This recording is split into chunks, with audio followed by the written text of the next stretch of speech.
अस्सलामुअलैकुम नाजरीन, आप देख रहे हैं JN न्यूज और मैं हूं आपकी होस्ट रुबीना चौधरी। सबसे पहले नजर डालते हैं आज की अहम खबरों पर।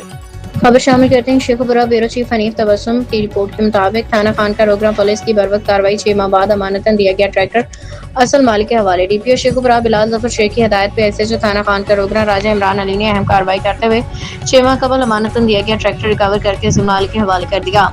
तफसीलात के मुताबिक मनीर हुसैन ने अपना ट्रैक्टर अमानत के तौर पर अदनान को इस्तेमाल के लिए दिया था। बादिशाह जब मनीर हुसैन ने ट्रैक्टर की वापसी का मुतालबा किया तो अदनान बार बार ट्रैक्टर की कीमत अदा करने का वादा करता रहा, ताहम बाद में न सिर्फ ट्रैक्टर वापस करने बल्कि इसकी रकम अदा करने से भी इनकारी हो गया। मामला पुलिस के नोटिस में आने पर SHO थाना खान के डोगरा राजा इमरान अली ने अपनी टीम के हमरा कार्रवाई करते हुए ट्रैक्टर रिकवर कर लिया और कानूनी कार्रवाई मुकम्मल करने के बाद असल मालिक मनीर हुसैन के हवाले कर दिया।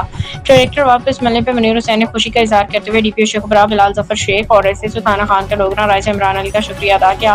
पुलिस की बरवक्त कार्रवाई को सराहा।